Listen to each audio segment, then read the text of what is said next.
I want to tell you about a number. The number is 7. 7 years. That is how long Jeff Bezos told his earliest investors they might have to wait before seeing a meaningful return on their money.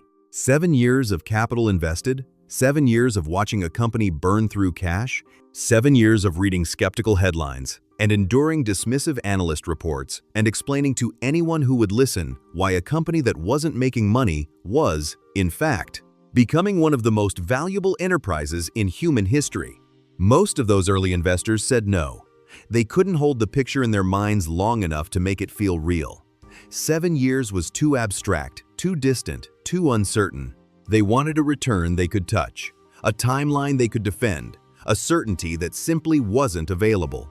And because they couldn't wait, they didn't win. The people who could wait, who understood, viscerally and intellectually, that the most extraordinary results in human history have always required an extraordinary investment of time, those people changed their lives. Here is the question I want to sit with you today. Why do we give up so soon? Not why do we fail? Failure is a conversation for another time. I'm asking something more specific, more honest, more difficult to look at directly. Why do we stop before the results arrive? Why do we abandon the thing that was working slowly, invisibly, accumulating beneath the surface because the surface hadn't yet changed? Jeff Bezos has spent his entire career studying this question, answering it through action, and building a philosophy around the conviction that most people fail not because their ideas are wrong, but because their time horizon is too short. This is the speech he has been giving, in different words, for 30 years. Today, we're going to hear it clearly. Let's begin with the myth, because the myth is doing a great deal of damage. The myth of overnight success is perhaps the most destructive narrative in modern culture. It is everywhere. A startup raises $1 billion valuation and the headlines appear. Another Silicon Valley overnight success. A musician releases a song that goes viral and suddenly they're famous. An author publishes a debut novel that wins every prize. And the story becomes, they came from nowhere. They never came from nowhere. They always came from years, often decades, of invisible, unrecognized, unrewarded work. Bezos understands this at a structural level. He has spoken at length about what he calls the overnight success fallacy, the way human beings look at the dramatic moment of visible achievement and assign it a cause, when the real cause is everything that happened in the years before the dramatic moment that nobody was watching. Amazon launched in 1995. By the standards of the internet era, it became successful relatively quickly within a few years. It was processing hundreds of thousands of orders and had established itself as the dominant online bookseller. By the standards of what Bezos was actually trying to build, Amazon had barely begun. He wanted to build the everything store. He wanted to reinvent logistics, cloud computing, digital media, grocery delivery, healthcare, space travel. He wanted to build not a company, but an infrastructure, a platform upon which civilization-scale commerce could operate. That vision took not years, but decades to materialize. And during the years when it was gestating, when the foundations were being laid, when the infrastructure was being built, when the investments were being made that would eventually pay off at spectacular scale, Amazon looked, to many external observers, like a confused and reckless enterprise. They sell books, people said. Why are they investing in server technology? Why are they building warehouses? Why are they entering industries they know nothing about? Because Bezos was living in a time horizon that extended far past the quarterly earnings cycle, because he was willing to be misunderstood, criticized, and underestimated for as long as it took for the reality of what he was building to catch up to the vision he had been holding since the beginning. The overnight success of Amazon took 20 years, and every one of those years required the same thing from Bezos and from everyone who believed in what he was building: the willingness to keep going without the validation of visible results. To understand why we give up too soon, we need to understand something uncomfortable about the way human brains are wired. We are not built for long time horizons. We are built for immediate feedback. This is not a moral failing. It is evolutionary architecture. For most of human history, the feedback loops that mattered were immediate.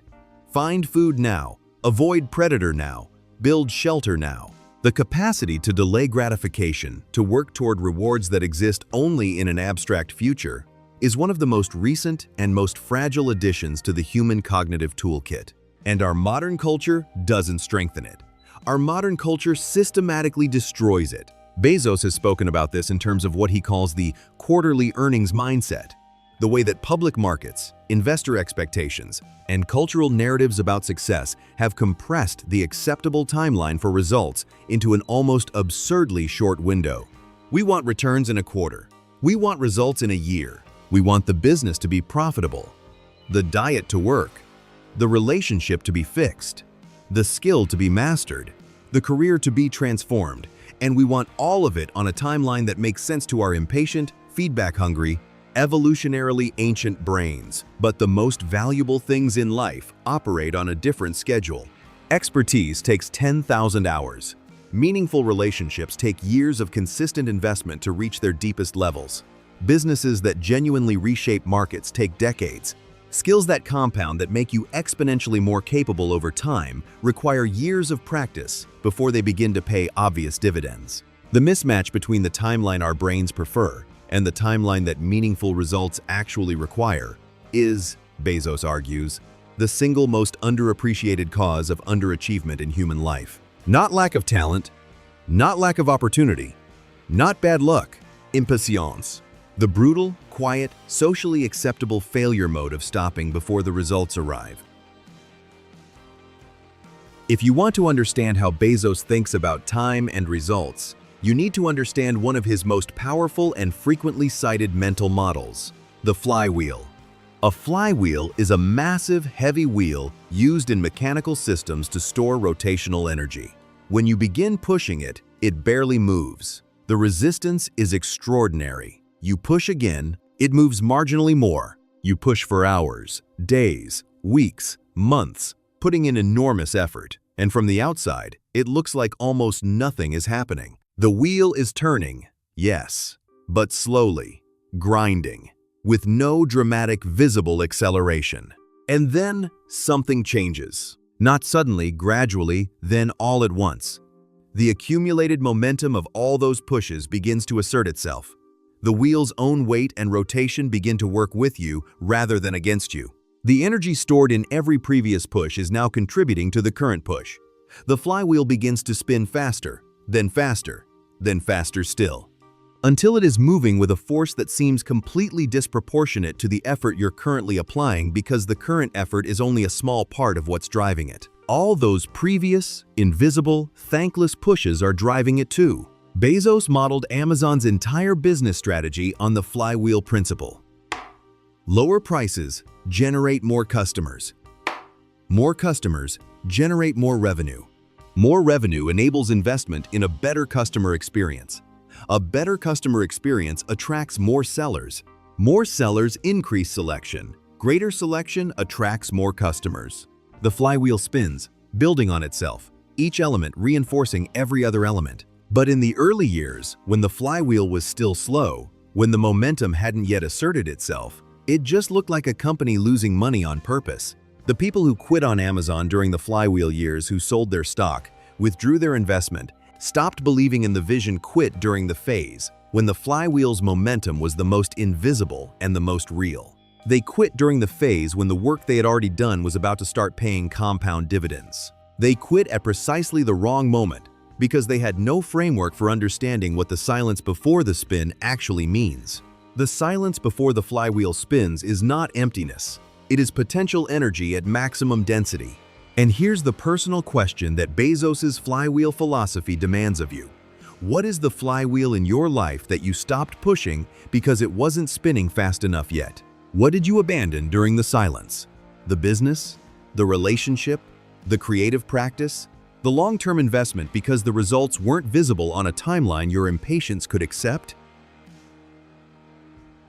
Bezos has described long-term thinking not merely as a virtue, but as a times competitive strategy. Times perhaps the most durable competitive advantage available to any person or organization willing to embrace it. This is worth sitting with, because it reframes patience from a passive quality, the ability to wait into an active, aggressive, strategic posture, the decision to operate in a time dimension where your competitors cannot or will not follow you. When Amazon was building AWS, Amazon Web Services, the cloud computing platform that would eventually become the foundation of the modern internet, most technology companies weren't interested. Cloud infrastructure was expensive, complicated, and years away from generating meaningful revenue. The smart money, in 2006, was not on cloud computing. The smart money was on what was already working. Bezos didn't care about what was already working. He cared about what would be working in 2016. He made decisions in 2006 based on a vision of 2016, investing billions of dollars, years of engineering talent, and enormous organizational energy into a bet whose payoff was a decade away. By the time his competitors recognized what he had seen and began trying to build their own versions, Amazon had a decade-long head start that was structurally almost impossible to close. Not because Amazon was smarter in the moment, because Amazon was willing to operate in a time horizon where the competition couldn't follow. This is the competitive advantage of patience. It is not passive. It is a form of aggression so sophisticated that it looks, to those operating on shorter timescales, like it isn't aggression at all. Bezos has articulated this directly. If everything you do needs to work on a 3-year time horizon, then you're competing with a lot of people. But if you're willing to invest on a 7-year time horizon, you're now competing with a fraction of those people, because very few companies are willing to do that. Think about what this means for you, personally. If you are willing to invest in a skill for a decade, truly invest, consistently, and seriously, for 10 years you will be competing with almost no one. The field will be nearly empty. Not because the skill is rare, but because almost nobody is willing to pay the price of that much time without the guarantee of visible results along the way. If you are willing to build a business on a 7-year horizon, genuinely committed to the process for 7 years, not just open to the possibility of still being in it, at year 3, you have already eliminated the majority of your competition. Not through superior talent or resources, but through superior willingness to wait. Long-term thinking is not a consolation prize for people who can't succeed quickly. It is the highest form of competitive strategy available to human beings. And it is almost entirely uncontested, because almost no one is willing to use it.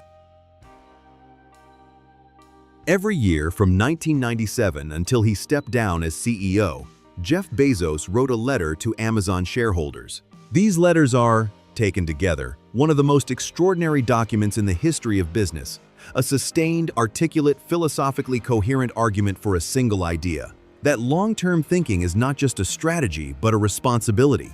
The very first letter, written in 1997, established the terms that every subsequent letter would build on. It began with a section called "It's all about the long term," and it was not a reassurance or a caveat. It was a declaration of principle. He wrote, "We believe that a fundamental measure of our success will be the shareholder value we create over the long term. This value will be a direct result of our ability to extend and solidify our current market leadership position. The stronger our market leadership, the more powerful our economic model. Market leadership can translate directly to higher revenue, higher profitability, greater capital velocity, and correspondingly stronger returns on invested capital." Then, crucially, he added, "We will make bold rather than timid investment decisions where we see a sufficient probability of gaining market leadership advantages. Some of these investments will pay off, others will not, and we will have learned another valuable lesson in either case." Read that phrase again. Bold rather than timid investment decisions. Not careful, not hedged, bold. And made with the explicit acknowledgement that some of them would not pay off. That failure was not a possibility to be avoided, but a cost of doing business at the level of ambition he was pursuing. He attached that 1,997 letter to every subsequent shareholder letter for the rest of his tenure as CEO. Every year, with a new letter containing new thinking, new updates, new challenges and achievements, he attached the original. As a reminder, as a North Star. As a refusal to let the urgency of the present moment override the commitment to the long-term vision he had articulated at the beginning. This is discipline of an almost rare kind. The discipline not of working hard, everyone works hard, but of refusing to let the short-term pressure of visible results crowd out the long-term commitment to invisible but accumulating progress. And it is this discipline that Bezos argues is almost uniquely available to founders and individuals, as opposed to publicly traded institutions managed by committees accountable to quarterly earnings expectations. One advantage we have, he has said, speaking of Amazon's founder-led structure, is that we can think long-term. The advantage is not technological or financial or operational. It is temporal. The ability to operate in a time dimension where institutions constrained by short-term accountability cannot go. You have this advantage right now in your own life. You are accountable to yourself, which means you can choose your time horizon. You can decide, deliberately and consciously, to commit to a 7-year vision and refuse to let quarterly results talk you out of it. The question is whether you will use the advantage you have. Let's be honest about something. Everything said so far has a quality of abstraction to it, a philosophical elegance that can make the reality of long-term commitment feel more manageable than it actually is. The reality is harder. The reality is what Bezos and others who have built extraordinary things over long time horizons sometimes call the desert years. The years in the middle, after the initial excitement of beginning, before the visible evidence of success. The years when the flywheel is turning but not yet spinning. When the investment is real but the return is not yet visible. When the doubt is loudest and the evidence for continuing is thinnest. These are the years that determine everything. In the early 2000s, Amazon came closer to failure than most people know. The dot-com bubble burst. Amazon's stock price fell from over $100 a share to under 10. Analysts declared the company effectively dead. A respected financial commentator published a widely read piece arguing that Amazon was headed for bankruptcy. Employees left. Morale suffered. The external world's consensus had shifted decisively. The Amazon experiment was over. Bezos did not believe the consensus. Not because he was arrogant, and not because he was reckless. Because he had access to data that the external world didn't, the internal metrics of the business, which told a story radically different from the stock price. The number of customers was growing. The revenue was growing. The operational efficiency was improving. The flywheel was turning. Slowly, painfully, invisibly, to the outside world, but turning. He held the vision. He cut costs aggressively.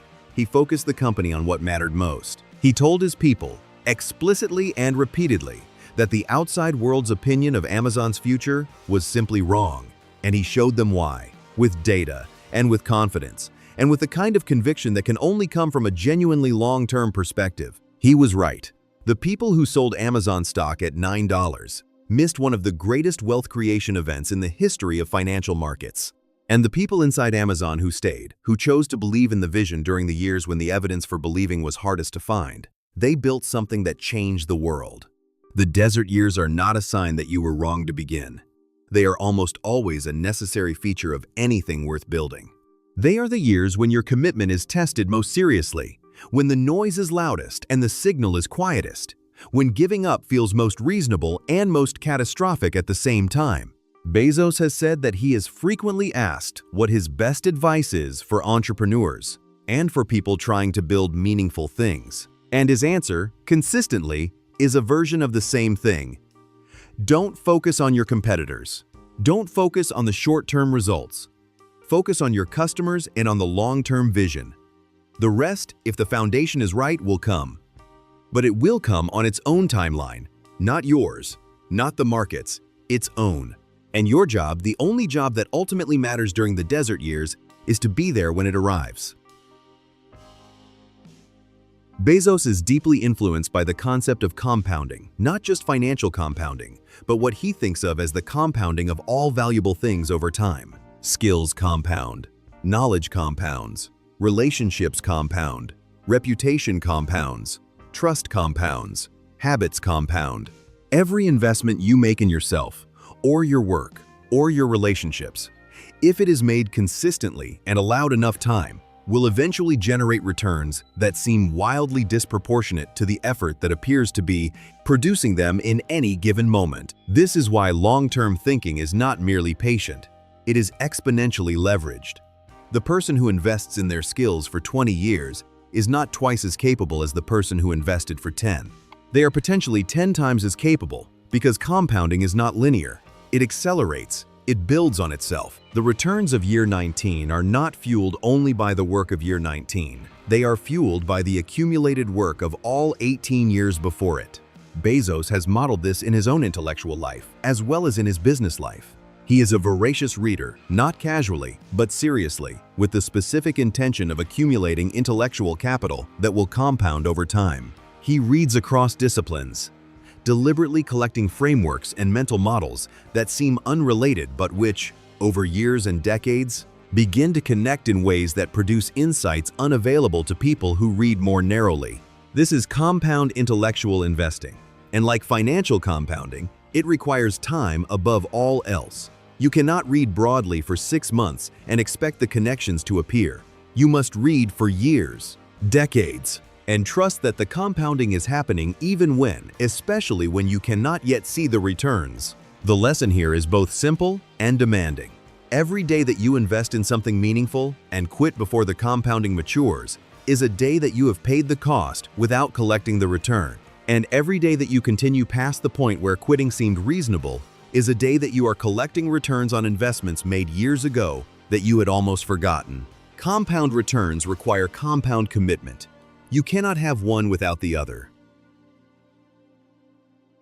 There is a concept that Bezos returns to again and again, perhaps the organizing principle of his entire life philosophy. He calls it Day One. We have touched on it before, but in the context of patience and the long game, it takes on a specific and urgent meaning. Day one is not about hustle. It is not about intensity or speed. Day one, in its deepest sense, is about the relationship between where you are right now and where you have decided you are ultimately going. It is about refusing to let the current state of things, however discouraging, however stagnant, however far from the vision, become the final state of things. Day one means this is the beginning, not the end, not the middle, not the part where I reassess whether continuing is worth it. The beginning always, deliberately, by choice of something that isn't finished yet. And here is why this matters so specifically in the context of giving up too soon. The moment you declare it, day two, the moment you accept that what you're building is now in maintenance mode rather than construction mode, you have already given up. Not dramatically. Not with a clear decision point you can point to later. Quietly. In the way that comfort replaces ambition.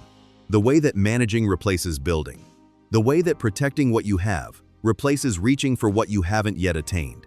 Most people give up not with a single dramatic decision, but with 1,000 tiny concessions to the present moment at the expense of the long-term vision. Each concession seems reasonable, each one is defensible, and the accumulation of them is fatal to anything great. Bezos refuses this accumulation. He has designed his thinking, his companies, his personal philosophy, and his daily habits around the sustained refusal to let the urgency of the present crowd out the importance of the future.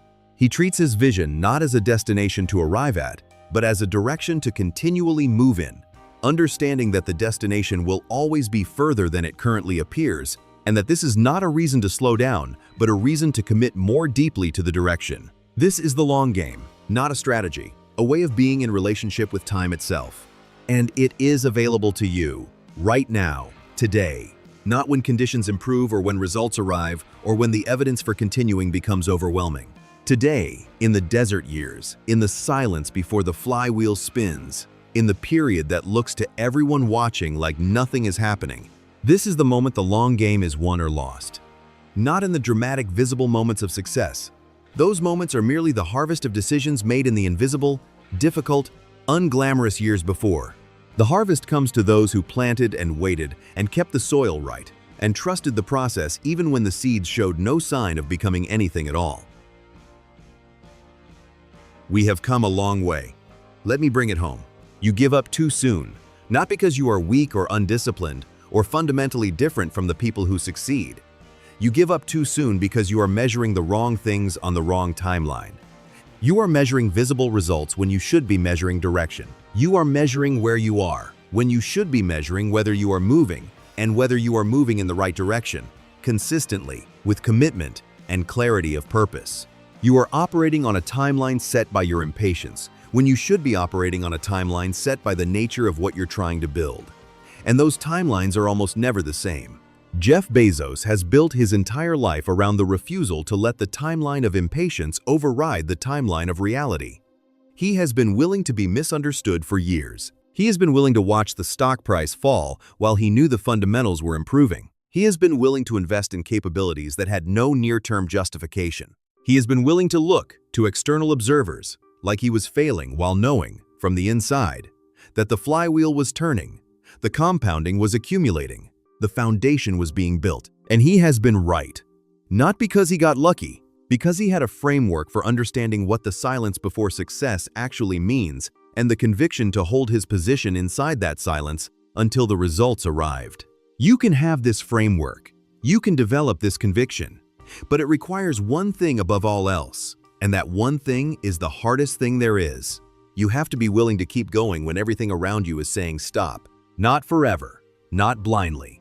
You need to distinguish between the desert years of a fundamentally sound long-term investment and the prolonged failure of something that was never going to work. Bezos is not advocating for the absence of judgment. He is advocating for the presence of a time horizon capacious enough to allow the difference to become visible. But here is the thing he knows, and the thing the evidence of his life proves beyond any reasonable doubt. Most of the time, when you give up, you are not making a wise reassessment. You are making an impatient retreat. You are surrendering to the discomfort of the desert years before the oasis has had time to appear. You are stopping one push before the flywheel begins to spin. So don't. Not today. Not this week. Not in this year when the results feel invisible and the doubt feels loudest. Choose the long game. Choose the time horizon where your competition disappears. Choose to measure what matters, direction, consistency, the quality of your foundation, rather than what is visible, immediate, and insufficient to judge by. The results are coming. They have always been coming. Everything you have invested every hour, every decision, every uncomfortable push on the heavy, slow, grinding flywheel is accumulating. It is building towards something that will, when it arrives, seem to everyone watching like it appeared overnight. It did not appear overnight. It appeared because you refused to stop. Don't stop. All of my best decisions in business and in life have been made with heart, intuition, and guts, not analysis. When you can make a decision with analysis, you should do so. But it turns out in life that your most important decisions are always made with instinct and intuition, taste and heart. And most importantly, they are made for the long term. Jeff Bezos,